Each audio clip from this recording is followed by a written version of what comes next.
Hello everyone, welcome back to my YouTube channel. I'm Manish Rathod and today we are going to start a new chapter. आज हमने class 11 का chapter लिया है physics का chapter जो हम start करने वाले हैं यूनिट्स एंड मेजरमेंट।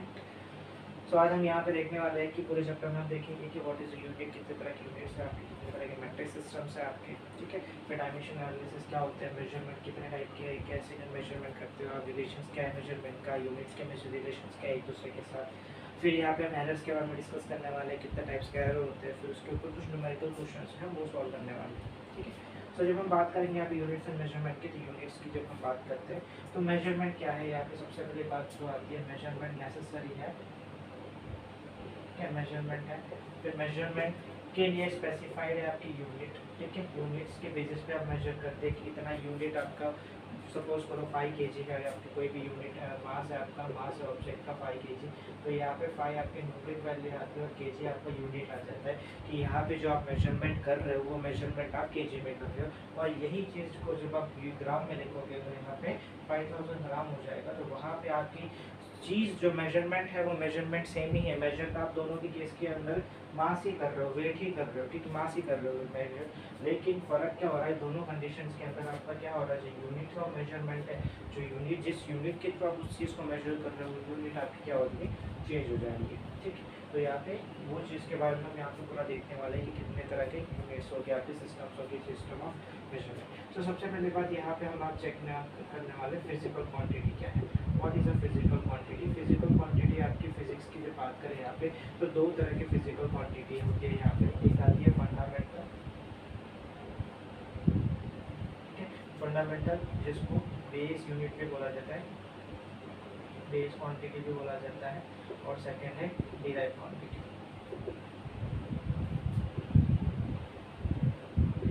तो यहाँ पे दो तरह की फिजिकल क्वांटिटी हम यहाँ पे देखें, दो तरह की फिजिकल क्वांटिटीज होती है आपकी, फंडामेंटल क्वांटिटी और डिराइव क्वांटिटी। अब जब यहाँ पे हम फिजिकल क्वांटिटी के बारे में बात करते हैं तो ये ऐसी क्वांटिटी है जिसको आप मेजर कर सकते हो डायरेक्टली और इनडायरेक्टली, ठीक है। Quantities which can be measure, quantities which can be measure, ठीक है, विच कैन बी मेजर, ऐसी क्वांटिटी जो मेजर हो सकती है ईदर डायरेक्टली और इनडायरेक्टली, ठीक है। डायरेक्ट या इनडायरेक्ट अगर कोई भी फिजिकल क्वांटिटी आपकी मेजर हो सकती है उस तरह की क्वांटिटीज़ को फिजिकल क्वांटिटीज़ बोलते हो यहाँ पे आप। और फिजिकल क्वांटिटीज़ यहाँ पे ब्रॉड कैटेगराइज की गई है दो कैटेगरी में, यहाँ पे फंडामेंटल जिसको बेस यूनिट बोला जाता है, डिराइव क्वांटिटी, ठीक है। अब यहाँ पे बाय द नेम इटसेल्फ आपको पता पड़ जाना चाहिए कि ये जो फंडामेंटल या फिर बेस क्वांटिटी है ये क्या है और डिराइव क्वांटिटी ये क्या है।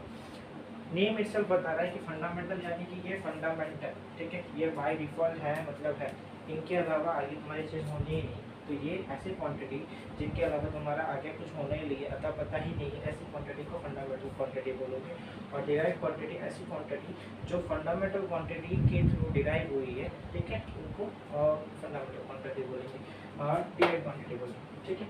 यहाँ पे एग्जाम्पल की जब बात करें यहाँ पे, तो एग्जाम्पल यहाँ पे देखी जाए तो लेंथ फिजिकल क्वांटिटी है, मास फिजिकल क्वांटिटी है, टाइम फिजिकल क्वांटिटी है, ठीक है। फिर स्पीड फिजिकल क्वांटिटी है, फोर्स फिजिकल क्वांटिटी है, वेलोसिटी फिजिकल क्वांटिटी है। सारे टर्म्स जो आप मेजर करते हो फिजिक्स के अंदर वो सारे आपके फिजिकल क्वांटिटी है।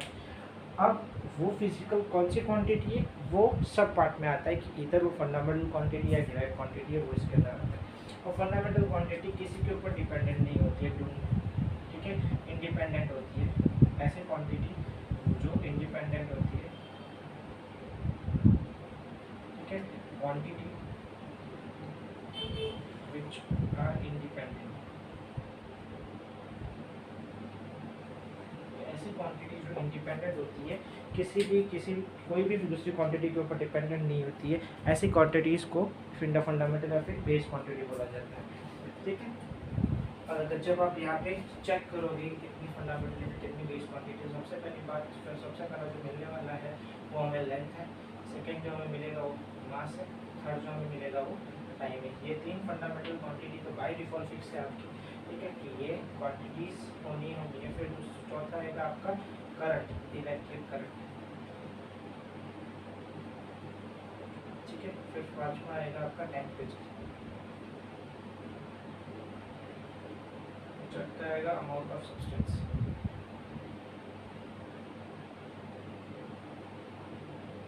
सातवां आएगा आपकी ल्यूमिनस इंटेंसिटी। ये 7 आपकी 7 बेस यूनिट है, बेस क्वांटिटी है। और इनकी यूनिट की जब बात करें तो लेंथ एल में मेजर होती है, मास एम में मेजर होता है, टाइम टी में मेजर होता है, इलेक्ट्रिक करंट एम्पियर में मेजर होता है, ठीक है, टेम्परेचर केल्विन में मेजर होता है, अमाउंट ऑफ सब्सटेंस मोल में मेजर होता है, एंड इंटेंसिटी कैडेना, ठीक है, इसमें मेजर होती है आपकी। तो ये सारी फिजिकल क्वांटिटीज है और इनके फंडामेंटल क्वांटिटीज आ गया, ठीक है। अब नाउ जब यहाँ पे बात करें तो ये तो हो गई आपकी फंडामेंटल क्वांटिटीज के ऊपर। तो उनके एग्जांपल्स अगर चाहिए आपको तो ये 7 आता है एग्जांपल्स ऑफ फंडामेंटल और बेस क्वांटिटी। यही जब आप डिराइव्ड क्वांटिटी के बारे में बात करेंगे which are dependent on fundamental quantity, ठीक है, which are dependent on fundamental quantity. जैसे कि यहाँ पे अगर आप एग्जांपल के तौर पे लेते हो तो एग्जांपल के तौर पे अगर लोगे आप तो वेलोसिटी जो है, ठीक है, वो डिस्प्लेसमेंट अपॉन टाइम होता है, ठीक है। तो यानी डिस्प्लेसमेंट अपॉन टाइम ये एल पे भी डिपेंड हो रहा है और टाइम पे भी डिपेंडेंट हो रहा है, यानी कि दो क्वांटिटीज से मिलकर एक फिजिकल क्वांटिटीज बनती है वेलोसिटी, इसीलिए इसको डिपेंडेंट डायरेक्ट क्वांटिटी बोलते हैं। दूसरा अगर यहाँ पे देखा जाए density, density is equal to mass per unit volume. तो यहाँ पे भी दो फिजिकल क्वांटिटीज के ऊपर डिपेंडेंट होके एक फिजिकल क्वांटिटी बन रही है आपकी, इसलिए वो डिराइव्ड क्वांटिटी है। थर्ड अगर देखा जाए यहाँ पे F force is equal to M A, तो यहाँ पे जब आप देख रहे हो तो ये एक फिजिकल क्वांटिटी है एफ, लेकिन वो डिराइव्ड क्वांटिटी है क्यों? क्योंकि वो दो अलग अलग से मास और एक्सेलरेशन की कंबाइन से होके बन रहा है आपका, तो इसीलिए वो डिराइव्ड क्वांटिटी आ रही है, ठीक है। सो यहाँ पे ये चीज़ क्लियर हो गई होगी ऑलमोस्ट, ठीक है, कि क्या है क्या नहीं है। फिर इनके कुछ डेफिनेशंस है कि ये फिक्स्ड एक वैल्यू के साथ कंपेयर होती है आपकी, ठीक है, यानी कि मेजरमेंट आप जो बोलते हो यहाँ पे मेजरमेंट की जब आप बात करते हो यानी कि आप एक गिवन फिजिकल क्वांटिटी को कंपेयर कर रहे हो एक फिक्स क्वांटिटी के साथ, ठीक है, तो वो आपकी मेजरमेंट हो जाती है आपकी। बेसिकली कुछ भी चीज़ आप मेजर कर रहे हो, सपोज करो लेंथ ही मेजर कर रहे हो, तो लेंथ जो आपकी एट प्रेजेंट सिचुएशन, जो आपकी एट प्रेजेंट ऑब्जेक्ट है उस ऑब्जेक्ट की लेंथ को आप मेजर कर रहे हो एक पर्टिकुलर स्टैंडर्ड सिस्टम के साथ, तो इसीलिए वो आपकी यूनिट्स आ जाती है उसमें, ठीक है। तो यहाँ पे जब आप बात करोगे यूनिट्स की तो यूनिट्स में फिजिकल क्वांटिटी जो होगी आपकी, ठीक है, उसकी एक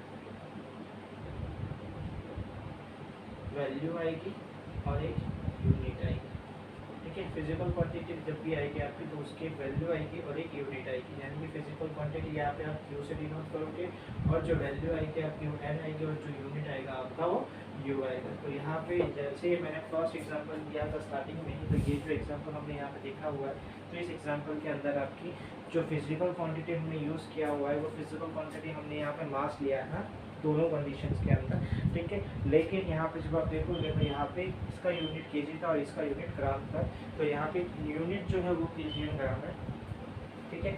और उसकी जो एन जो है उसकी न्यूमरिक वैल्यू होती है जिसको मैग्नीट्यूड भी बोलते हैं। तो यहाँ पे मैग्नीट्यूड जैसे आपकी यूनिट कम हो जाती है वैसे वैसे आपकी मैग्नीट्यूड जो है बढ़ जाता है। तो यानी कि यहाँ पे आपको एक चीज़ ये क्लियरली दिखता है कि क्यू यानी कि एन जो है वो इनवर्सली प्रोपोर्शनल है to the size of unit के, जितनी ज़्यादा साइज उतना वो आपका यूनिट का वैरी करेगा, डायरेक्टली इनवर्सली प्रोपोर्शनल है आपका वो, ठीक है। सो यहाँ पे आपकी ये चीज़ बनती है।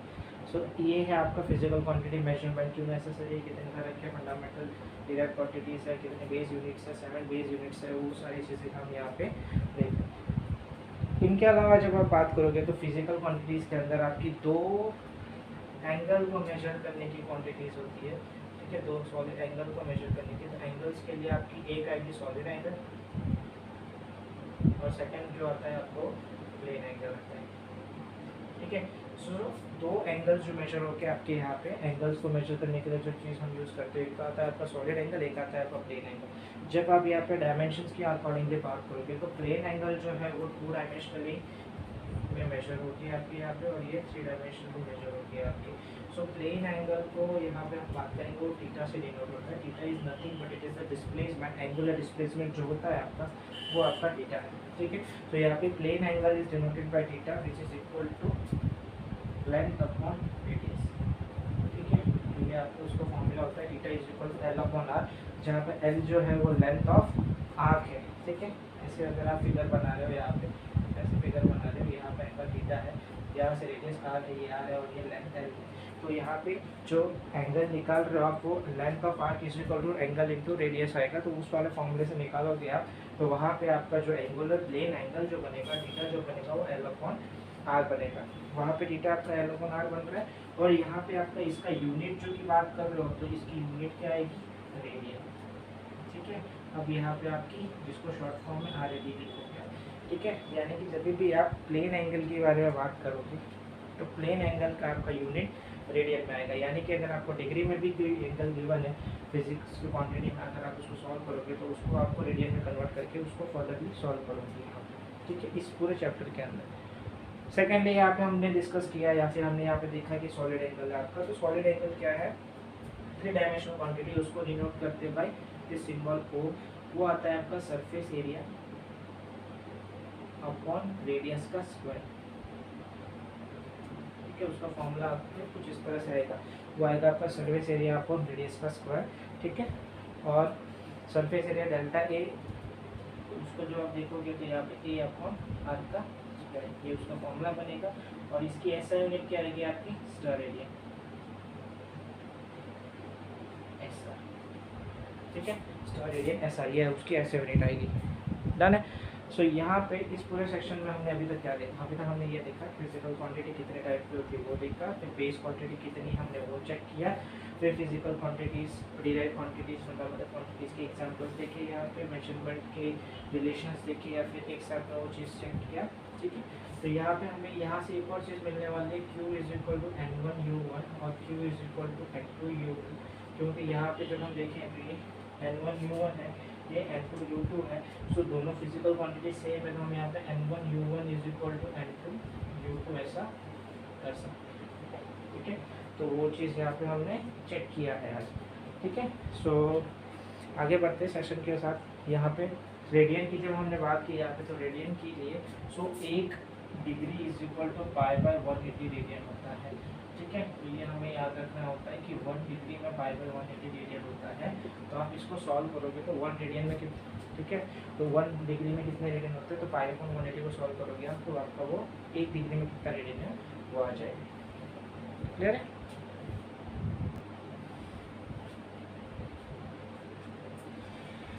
ठीक है, आगे बढ़ते हैं चैप्टर के अंदर। तो यहाँ पे आएगी आपकी सिस्टम ऑफ यूनिट।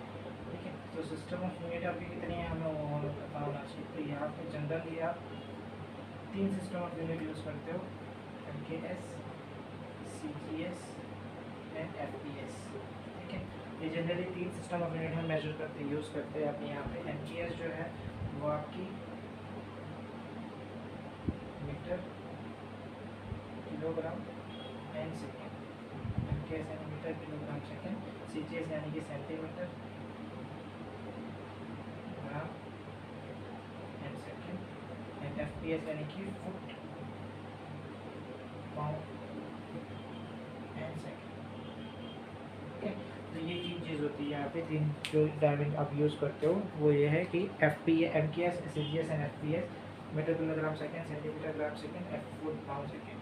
ठीक है, तो ये 3 चीज़ आप यूज़ करते हो। उसके अलावा आपकी एक ऐसा यूनिट जो आती है वो आप यूज़ करते हो जिसको, ठीक है, यूनिवर्सली एक्सेप्टेबल यूनिट है आपकी ऐसे यूनिट जो आप यूज़ करते हो यहाँ पे। ठीक है, तो यानी कि अगर आप यहाँ पे फोर्स की ऐसे यूनिट, फोर्स जो हम बोल रहे हैं यहाँ पे, force is equal to newton जो है वो इसकी ऐसा यूनिट है, जिसको न्यूटन को आप kg मीटर पर सेकेंड स्क्वायर भी लिख सकते हो। यानी कि वो जनरली MKS पे ही एप्लीकेबल हो रहा है। क्यों? क्योंकि यहाँ पे किलोग्राम मीटर और सेकेंड है, तो 1 ऐसे यूनिट ज़्यादातर आपकी MKS से मिलता जुलता मिलेगा आपको। ठीक है, तो यूनिवर्सली जो आप यूज़ कर रहे हो वो ऐसा यूनिट आप यूनिवर्सली आज के टाइम पे यूज़ करते हैं, या पहले के टाइम पे यूज़ होता था आपका। ठीक है, जिसमें अगर देखा जाए FPS, MKS एंड CGS यहाँ पे, तो यहाँ पे जो यूनिट है, ठीक है, तो ये यूनिट आपकी FPS जो है वो फ्रांस यूनिट है, और CGS और MKS जो है वो ब्रिटिश यूनिट है आपकी। ठीक है, सो जनरली एक फ्रेंच यूनिट है और दूसरी आपकी ब्रिटिश यूनिट है। ऐसा ही जो है उसको सिस्टम ऑफ इंटरनेशनल बोला जाता है यहाँ पे।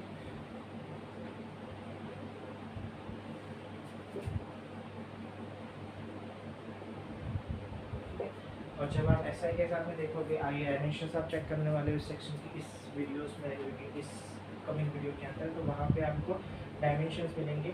उस डायमेंशंस को जो हम यूज़ करेंगे वो हम ज़्यादातर ऐसे यूनिट से डायमेंशंस निकालने की कोशिश करेंगे या फिर फॉर्मूला से कोशिश करेंगे डायमेंशन निकालने के लिए। तो ऐसे यूनिट आपको काफ़ी यूजफुल होने वाली उस टाइप के अंदर, ठीक है। तो यहाँ पे आज की इस वीडियो में हमने देखा कि what are the types of measurement, measurement के टाइम मेजरमेंट क्यों करते हैं, यूनिट्स क्या है मेजरमेंट के। फिर हमने वहाँ पे देखा कि मेजरमेंट जो फिजिकल क्वांटिटीज़ है वो क्या होती है, कितने तरह की फिजिकल क्वांटिटीज़ होती है वो हमने देखा यहाँ पे, ठीक है। उसके अलावा हमने यहाँ पे देखा कि आपकी बेस क्वांटिटीज़ कितनी है टोटल, उस बेस क्वांटिटी से आप डिराइव क्वांटिटीज़ कैसे बना रहे हैं वो हमने देखा, ठीक है ना। तो यानी कि यहाँ पे हमने एफ फोर्स जो है आपका force is equal to M में है, तो यहाँ पे एम आपका जो है वो एक बेस क्वांटिटी है और जो ए है वो भी आपकी एक फर्दर डिराइव क्वांटिटी। कैसे डिराइव क्वांटिटी, ए मतलब एक्सेलरेशन होता है, तो velocity upon change in velocity upon change in time होता है। तो फर्दर अगर वापस देखा जाए तो ये भी फर्दर आपकी डिराइव क्वांटिटी है, क्यों, क्योंकि वो डिस्प्लेसमेंट अपॉन टाइम होता है, ठीक है। तो ये जो डिराइव क्वांटिटी है वो फर्दर डिराइव क्वांटिटी की डिराइव क्वांटिटी में से बना हुआ है, राइट। सो इसीलिए इंटरलिंक्ड हमने देखा कि कैसे फंडामेंटल क्वांटिटीज से आप डिराइव क्वांटिटीज बना रहे हो। फिर हमने यहाँ पे देखा कि सिस्टम ऑफ यूनिट्स क्या है वो हमने चेक किया, ठीक है। अभी एट प्रेजेंट आप कौन सा सिस्टम ऑफ इंटरनेशनल यूज़ करते हैं हमने वो चीज़ देखी, ठीक है। सो नेक्स्ट वीडियो में हम देखेंगे यहाँ पे डायमेंशन से कैसे यूज़ करते हैं, कैसे डायमेंशन हम निकालते हैं, डायमेंशन से हमें क्या क्या चीज़ें मिल सकती है, ठीक है। डायमेंशन का हमें कैसे यूज़ करना है वो हम नेक्स्ट वीडियो में देखेंगे। उसके अलावा हम एरर्स के बारे में डिस्कस करेंगे नेक्स्ट वीडियो के अंदर कि किस तरह से एरर्स निकालेंगे हम, उसके रिलेटिव एरर, उसका absolute error, mean absolute error, ठीक है। परसेंटेज एरर कैसे निकालते हैं किसी भी एक ग्रुप ऑफ रीडिंग्स का या फिर ग्रुप ऑफ उसका, तो वो हम नेक्स्ट वीडियो के अंदर देखेंगे। टिल देन आप मेरे दूसरे वीडियोस देख सकते हो, मेरे दूसरे काफ़ी वीडियोस बना रखे हैं 9th 10th 11th 12th के रिलेटेड। अगर आपको उसमें कुछ अच्छा लगे तो do like share subscribe my channel and thank you for watching, keep supporting, thank you so much.